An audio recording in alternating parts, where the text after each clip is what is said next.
저희가 지금 이제 요한계시록 11장 제가 약간 이제 디테일하게 좀 본문을 나눠봤고요. 여러분 지금 이 본문이 어디 있는 줄 아시죠?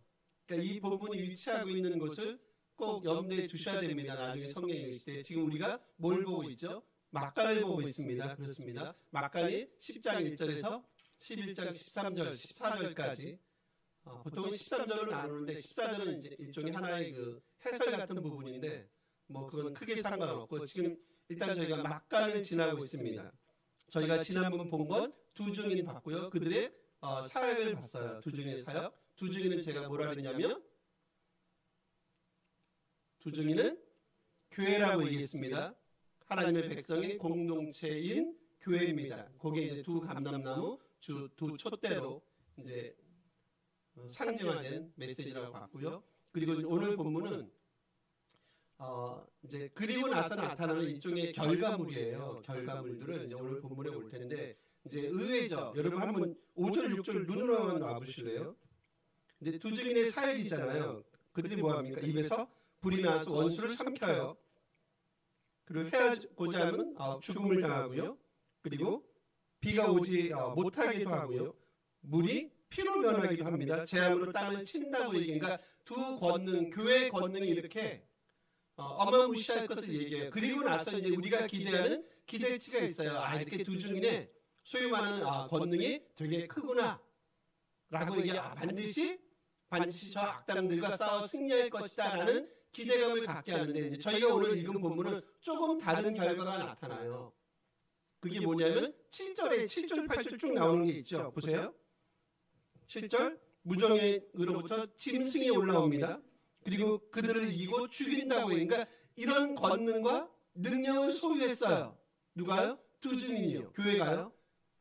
그래서 악당과 무정의로부터 나오는 짐승은 누구냐면 여기에 대한 이제 그 논쟁이 많아요. 제가 늘 말씀하지만 뭐 그런 논쟁을 굳이 여러분이 알 필요는 없고 보통 여러분 짐승 한번 생각해 보세요. 짐승 구약으로 연결시켜 볼게요. 짐승을 구약으로 특히 다니엘 같은 경우는 짐승을 보통 뭘로 많이 표현합니까? 뭐 네 짐승 나오죠. 뭐 사자 갖고 짐승이 나옵니다. 짐승을 보통 구약 다니엘은 뭘로 표현하냐면 나라나 제국입니다. 그러니까 무정의로부터 올라오는 짐승은 일종의 나라, 제국으로 보면 돼요. 그럼 당연히 나라와 제국으로 볼 것 같으면 당연히 어떤 나라고 어떤 제국이겠습니까? 로마입니다. 로마. 그 땅에 하나님의 백성들을 압제하고 핍박하는 하나님의 백성을 눈뜨고 보지 못하는 그 땅의 믿음을 지키는 것을 엄청 싫어했던 당시에 최고의 권력을 가진 나라, 제국, 로마 제국. 그러니까 지금 7절에 나오는 무정의로부터 올라오는 짐승은 사실상 13장에 보시면 거기 한번 눈으로 가보실래요? 누가 나옵니까? 13장 1절부터 쭉 보면 누가 나오죠?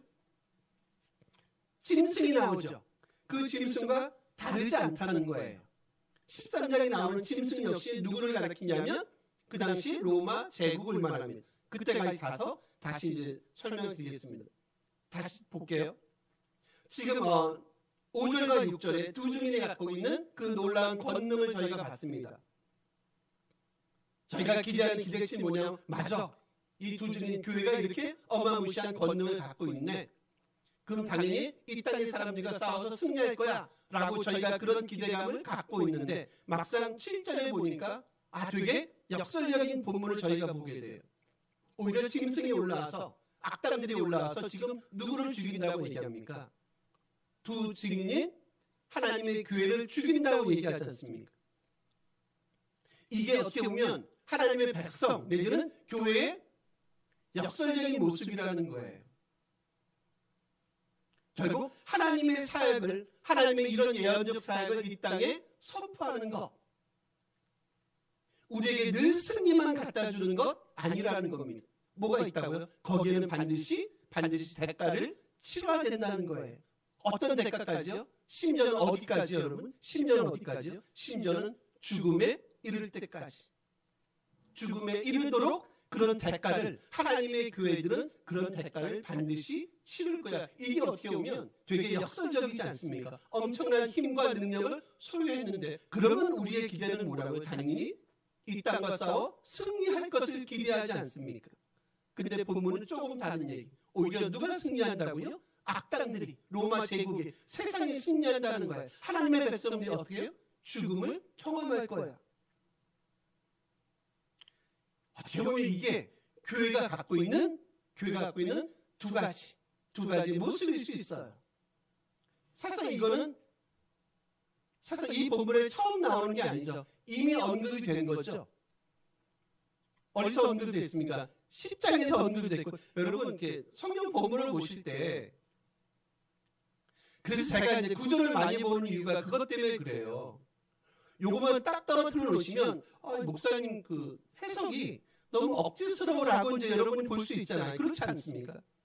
제가 수업할 때도 그래요. 이거는 상징으로 보시면 됩니다라고 하면 제가 그러잖아요. 상징으로 보면 됩니다. 그러면 그러죠. 저분은 뭐 맨날 상징이래. 맨날 상징이래. 근데 제가 뭐라 그랬어요, 여러분? 상징은 뭐라고 얘기했습니까? 상징도 하나의 뭐라고 얘기했죠? 상징도 언어다, 언어. 상징이라는 언어를 써서 메시지를 어떻게 해요? 훨씬 더 효과적으로 전하고 있다고 얘기했잖아요. 지금 이 본문이 딸랑 여기서만 소개되는 게 아니라 이미 앞에 언급이 됐죠. 우리 10장 봤죠? 거기서 두루마리를 먹었잖아요. 어떻습니까? 입에는 뭐예요? 달다. 배에서는요? 쓰다. 제가 뭐라 그랬죠? 하나님의 말씀을 선포하는 것. 이거는 우리에게 엄청난 영광스러움이다. 그리고 승리의 모습으로 올 건다. 근데 배에 들어가니까 어떻습니까? 써요. 거기에는 반드시 뭐가 있어요? 대가가 있을 것이다. 그 대가는 그렇게 달짝지근하지 않을 것이다. 분명히 거기에는 고통이 따를 것이고 아픔이 따를 거야. 그게 뭐라고요? 하나님의 백성들, 두 증인, 교회가 선포해야 됐던, 그리고 선포하고 나서 그들이 당해야 됐던, 겪어야 됐던 어떻게 보면 삶의 현실일 수 있다는 거죠. 그리고 이게 다시 11장에 또 나오죠. 11장 1절 2절 성전 예배하는 자들, 경배하는 자들을 뭐라고요? 제단과 그 안에 있는 자들을 뭐라 그랬습니까? 측량하라. 측량은 뭐라 그랬습니까? 보호하고 하나님이 보존하실 것이다. 바깥마당은 내버려둬라. 뭐라고요? 거기엔 반드시 또 뭐가 있어요? 고통과 아픔이 있을 것이다. 그러니까 이미 앞에 다 어떻게 보면 언급된 얘기들을 다시 이 본문에서 자세히 설명하고 있다는 거예요. 그럼 이렇게 결론을 내릴 수 있겠죠. 하나님의 백성의 공동체인 교회는 두 가지 측면을 동시에 갖고 있어요. 예수 믿으면 성공합니다. 예수 믿으면 번영합니다. 사업이 잘 되고요. 직장도 원서만 내면 뚝뚝 다 들어가고요. 그렇지 않습니다. 그럴 수도 있어요. 그냥 그건 우리의 삶이에요. 그죠? 똑똑하시면 그럴 수 있죠. 성경은 어떻든 결론적으로 얘기하면 번영신학이나 예수 믿으면 성공합니다를 가르쳐주지 않습니다. 저희가 이제 마지막에 볼 거예요.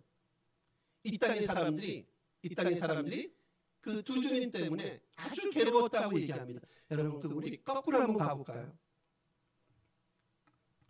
우리 10절을 한번 같이 한번 읽어주세요. 10절입니다. 제가 거꾸로 한번 가보겠습니다. 한번 요거 같이 읽어주시겠습니다. 이 두 선지자가 땅에 사는 자들을 괴롭게 한 거로 땅에 사는 자들이 그들의 죽음을 즐거워하고 기뻐하여 서로 예물을 보내리라. 두 선지자 교회입니다. 땅에 사는 자들을 뭐하게 만들어요? 괴롭게 만들었다. 이게 바산이조라는 단어를 쓰고요. 그리고 이 단어에 그러니까 괴롭게 하다는 단어입니다. 그 요 단어에 명사형이 나와요. 바산이스모스라는 단어인데 고통이라는 단어예요. 바산이스모스라는 단어입니다. 이 고통, 바산이스모스라는 단어를 쓸 때는 이 고통은 우리가 경험할 수 있는 최대의 어떤 고통치를 보통 설명할 때 이 단어를 쓴단 말이에요. 그럼 지금 이걸 통해서 볼 수 있는 건 뭐예요? 이 두 선지자, 즉 교회가 땅의 사람들에게 뭘 준 거예요? 그들에게 고통을 준 겁니다. 고통을 준 거예요.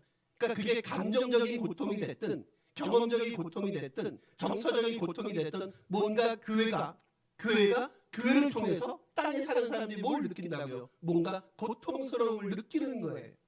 이게 뭐라고요? 이게 교회가 마땅히 이 땅에서 해야 될 삶의 분량과 목과 기능과 역할이라는 거 아닙니까? 여러분 한번 스스로 질문해 보시고 한번 대답을 해보세요. 과연 이 땅의 사람들이요 교회 때문에 고통스러워하냐는 겁니다. 당연히 그 정도는 이해하세요. 물리적인 고통을 얘기하는 거 아닙니다. 여러분 회개하십시오. 회개하십시오. 이렇게 사시면 안 됩니다.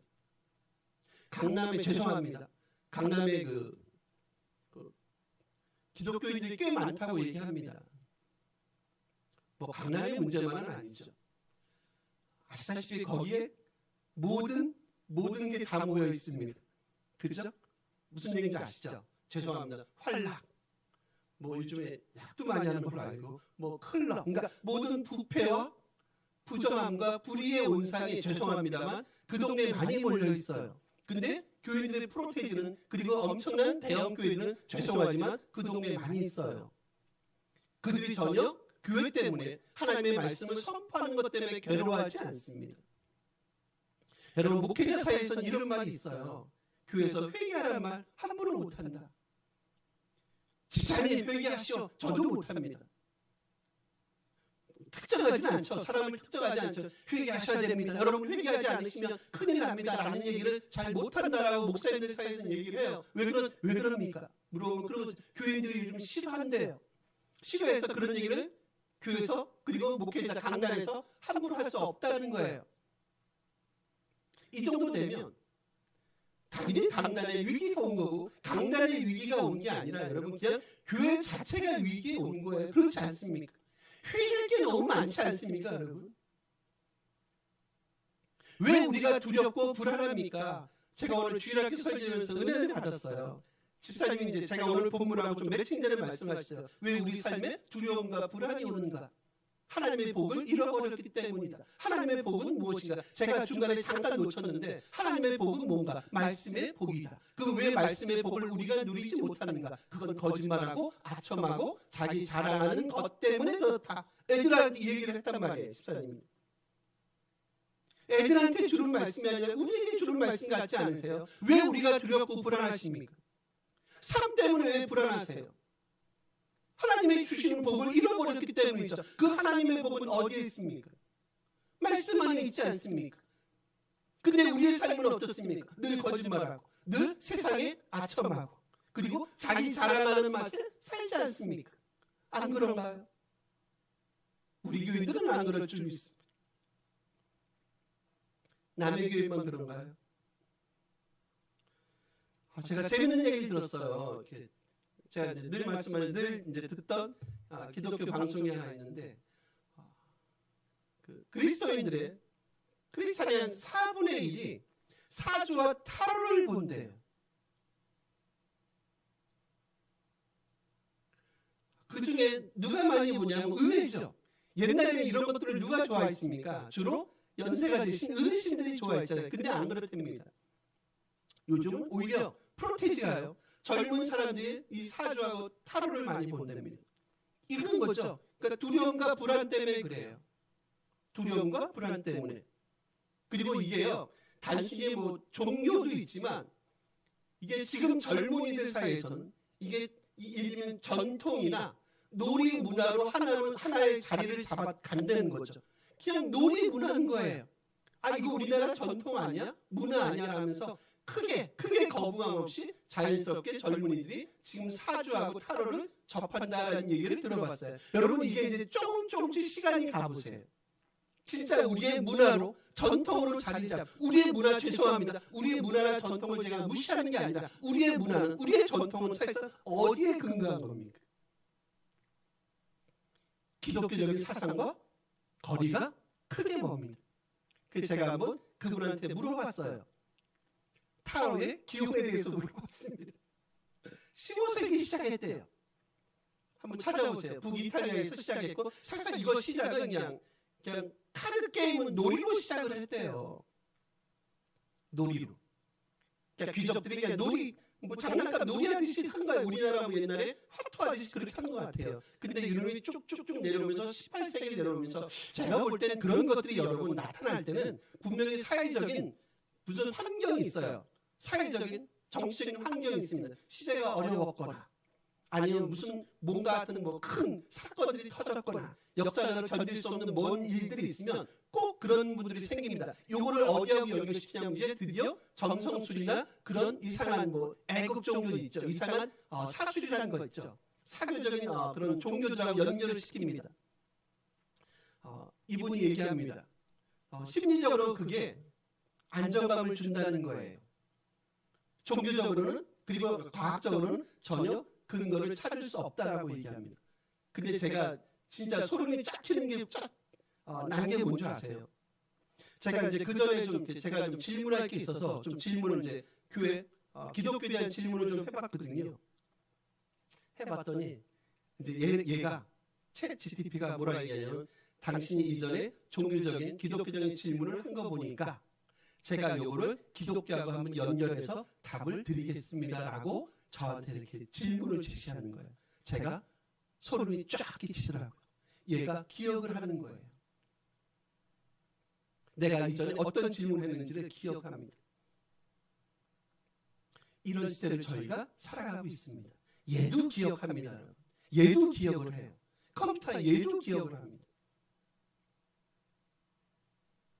인간이 만드는 겁니다. 인간을 누가 만드셨는가? 하나님 그분이 만드셨어요.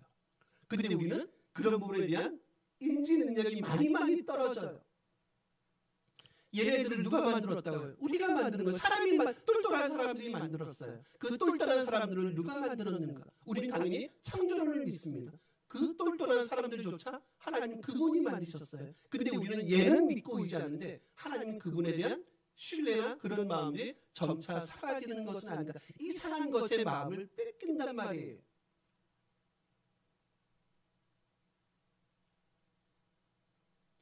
다시 본문으로 돌아가 볼게요. 두 주민이 이 땅에 사는 사람들을 뭐 했다고요? 괴롭힙니다. 그들의 마음이 편치가 않은 거예요. 저놈들은 말만 하면 회개하래. 저놈들은 말만 하면 하나님이란 분. 저놈들은 말만 하면 그리스도를 선포하네. 되게 불편하네. 도저히 쟤네들하고 같이 할 수 없네. 그래서 어떻게 합니까? 두 증인인 교회를 지금 악당들이 죽이는 일이 벌어진다는 거예요. 여러분 8절 한번 같이 한번 읽어주세요. 읽습니다. 그들의 시체가 큰 성 길에 있으니 그 성은 영적으로 하면 소돔이라고도 하고 애굽이라고도 하니 곧 그들의 주께서 십자가에 못 박히신 지금 세 가지 지명이 나와요. 그렇죠? 소돔이 나오시고요. 에돔이 나오시고요. 주께서 십자가에 못 박히신 곳이라고 얘기해요. 그러면 주께서 십자가에 못 박히신 곳이니까 지명으로 따지면 어딘가요? 예루살렘이에요. 그렇죠? 그래서 여기 예루살렘이 아닌가라고 보는 학자들도 있는데 여러분 예루살렘은 이미 AD 몇 년에 무너졌어요? 70년에 무너졌습니다. 70년에 멸망당했어요. 지금 요 지명을 봐보세요. 영적으로 하면 소돔이고 애굽이고 예루살렘이에요. 소돔은 어떤 곳인지 압니까? 잘 압니다. 어떤 곳입니까? 죄악과 부패의 도성이에요. 애굽은 어떤 곳이에요? 하나님의 백성들을 억압하고 압제했던 착취의 도시면서 그리고 우상 숭배의 도시입니다. 주님을 십자가에 못 박이신 것 문자적으로 보면 예루살렘이지만 그 예루살렘을 얘기하는 게 아니라 하나님의 백성들을 핍박하고 죽이고 박해했던 곳 1세계 도시의 특성을 살펴보세요. 어떤 곳입니까? 결국 하나님을 내지는 하나님의 백성들을 적대시했던 곳. 표면적으로 보면 저희들에게 되게 충격적인 얘기를 하세요. 결국 누가 이깁니까, 여러분? 누가 이겨요? 악당들이 이기는 것처럼 보이잖아요. 하나님의 백성이 교회가 패하는 것처럼 보인단 말이에요. 왜냐하면 지금 두 증인으로 상징화된 교회가 지금 죽잖아요. 누구한테요? 소돔한테, 애굽한테, 예루살렘한테. 하나님을 믿는 게 이렇게 무능력한가? 주님을 믿는 게 이렇게 무기력한가? 라고 생각할 수 있어요. 그렇지 않습니다. 다음 주에 저희가 거기서 이제 반전이 이루어지는데 그렇지 않다는 거예요. 그렇지 않습니다. 하나님의 백성들이 겪어야 될 반드시 이런 일들을 본문을 통해서 우리에게 말씀하고 있다는 거죠. 마치 그들이 승리하는 것처럼 보인다는 거예요. 악당들이 승리하는 것처럼 보여요. 우상숭배의 도시가, 부패의 도시가, 죄악의 도시가, 하나님을 적대하는 도시가 승리하는 것처럼 보이지만 결코 그렇지 않음을 말씀하고 있다는 거예요. 그들이 듣기 싫은 겁니다. 하나님의 백성들이 이 외침을 듣기 싫은 거예요. 회개하라는 그 외침을 듣기 싫은 겁니다. 회개하고 싶지 않은 겁니다. 그냥 그들의 삶은 늘 거짓과 아첨과 자기 자랑으로 그들의 삶은 꽉 채워져 있기 때문에 이 진리의 말씀이시 이 하나님의 말씀이 그들의 삶으로 파고 들어갈 여지가 없는 거예요. 우리에게 익숙한 표현 문구 있습니다. 2, 3장에 나오는 귀 있는 자는 성령이 교회들에게 하시는 말씀을 들으셔야 됩니다. 좀 죄송한 표현이지만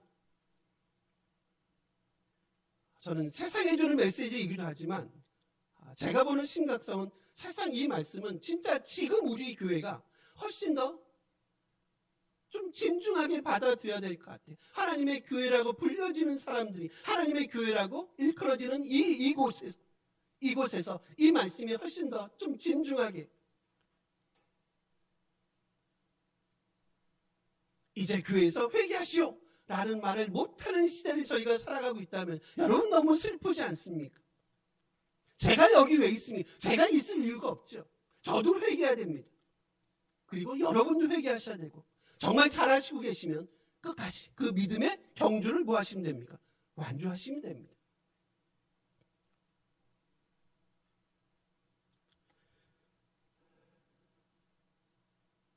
하나님 말씀이 좀 들려졌으면 좋겠습니다. 좀 우리 마음을 여시고요.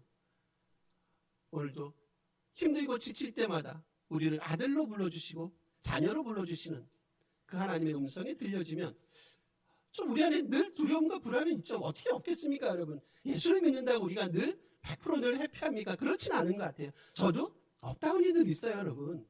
많이 힘들 때도 있고 불안할 때도 있고 삶의 여정들 뭐 늘 그렇지 않습니까? 나이가 적으면 적은 대로 많으면 많은 대로 우리 뭐 도준이나 한결을 늘 해피하겠습니까? 얼마나 인생의 짐이 무겁겠습니까? 참고로 얘네들 초등학교 3학년입니다. 다인이 4살짜리 걔의 삶은 늘 해피하겠습니까? 걔는 걔대로, 그죠? 초딩들은 초딩대로, 중딩대는 중딩대로 늘 삶에 두려움과 불안과 억압은 있을 것 같아요. 그런 것들을 세상의 방식으로, 타로의 방식으로, 사주팔자를 보는 방식으로 풀어나가는 게 아니라 하나님의 말씀으로 자기들의 상황을 극복해 나갈 수 있는 힘을 제공해 주는 게 바로 교회의 역할이 아니겠냐는 거죠. 그 일을 하도록 저희들을 부모로 부르셨습니다, 여러분. 교사로 부르셨고요. 하나님의 백성을 부르셨음을 꼭 좀 기억했으면 좋겠습니다. 우리 마지막 한 절만 더 보고 정리하겠습니다. 우리 9절 한 번만 이건 같이 좀 읽어주세요. 읽습니다. 백성들과 족속과 방언과 나라 중에서 사람들이 그 시체를 사흘 반 동안을 보며 무덤에 장사하지 못하게 하리로다. 백성들, 족속과 방언과 나라입니다. 요건 계시록에서 몇 번 나온다고 얘기했습니까? 예? 9번이요? 몇 번입니까? 이일세? 예? 4번이요? 7번입니다. 계속 물어보겠습니다. 7번이에요. 7번 외우기 쉽잖아요. 그러면 뭐 백성, 족속, 방언, 나라니까 뭡니까? 온 땅이잖아요.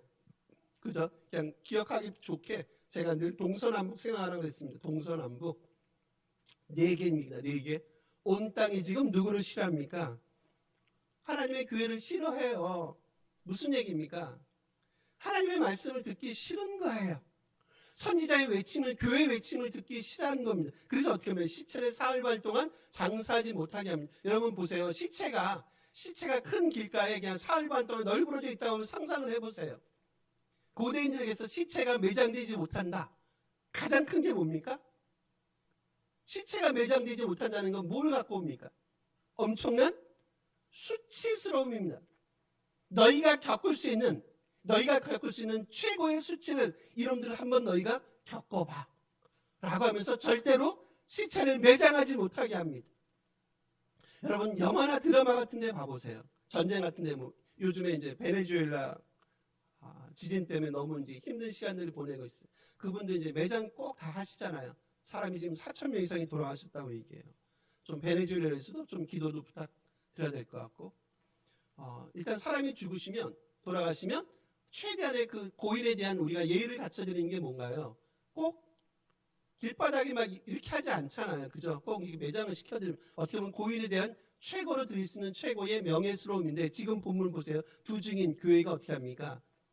죽어서 시체가 매장이 안 되고 사흘 반 동안 길바닥에 널브러져 있다 생각해 보세요. 그 당시 가장 악랄한 죄인들에게 가하는 일종의 형벌 같은 형벌이 이런 거라는 거예요. 엄청난 수치를 겪는 겁니다. 여러분, 근데 흥미로운 게 있어요. 사흘 반이에요. 사흘 반 하니까 뭐가 생각이 나세요? 저는 7의 딱 절반이죠. 7의 절반, 7 완전 숫자, 사흘 반 그 절반. 그리고 사흘 반은 또 이게 비유적으로 표현되는 거 있어요. 지금 이 두 증인은 얼마 동안 여러분 예언적 사역을 감당합니까? 우리 앞에 보실래요? 3절 보세요. 11장 3절이세요. 얼마 동안요? 42달.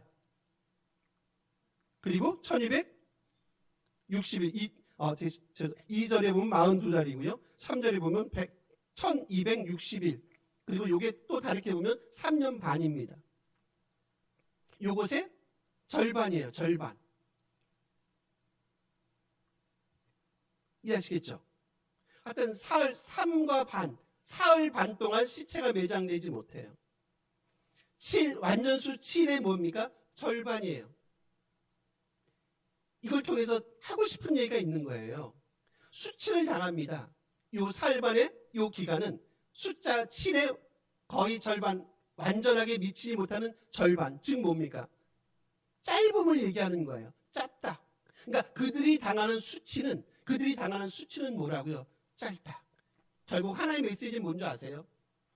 1260일, 42달, 3년 반 동안 누가 말씀을 선포합니까? 두 증인이 교회가 선포합니다. 이건 뭐라 그랬습니까? 하나님의 말씀을 선포하는 건 뭐라고요? 영광스럽다. 3일 반이요. 그 절반입니다. 반토막이에요. 짧은 기간. 즉 뭡니까? 하나님의 말씀을 선포하는 선지자의 그 선포의 내용은 영광스러움이다. 그러니까 영광은 길답니다. 영광은 길다. 수치는 뭡니까? 그 절반. 수치는 짧다. 늘 이런 방식으로 지금 소개하고 있다는 거예요.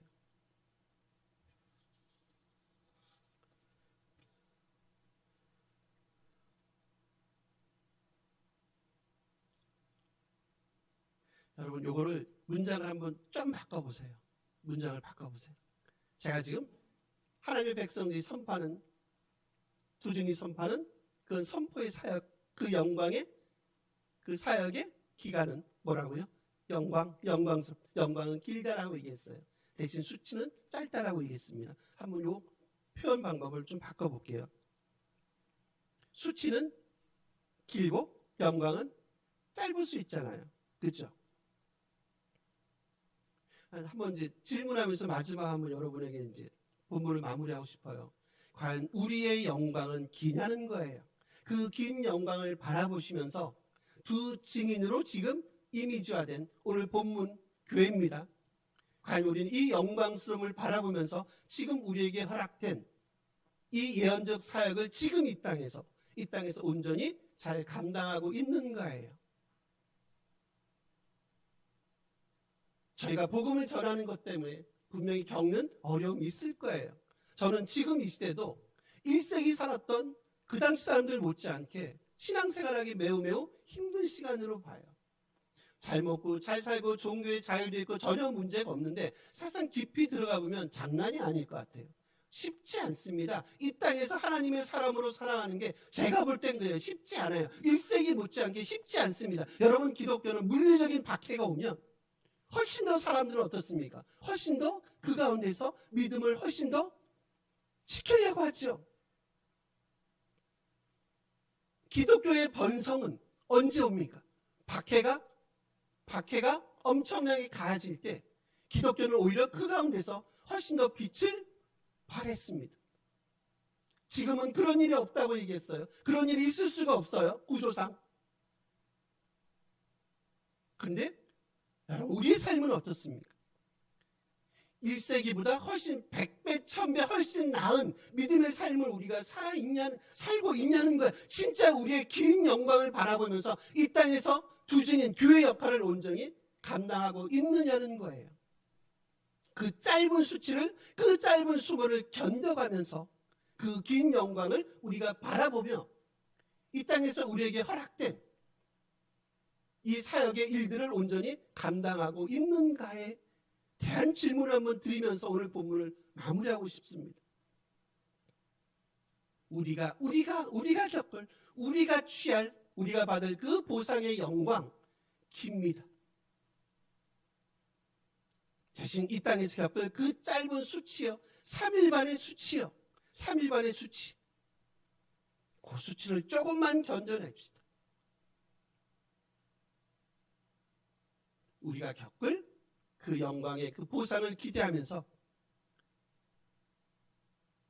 세상에 대해서 담대하게 하나님의 이 복음을 전하는 이런 예언적 사역을 온전히 감당하는 귀한 하나님의 사람들 되기를 간절히 기대하고 소원해 봅니다. 우리 같이 한번 기도했으면 좋겠습니다.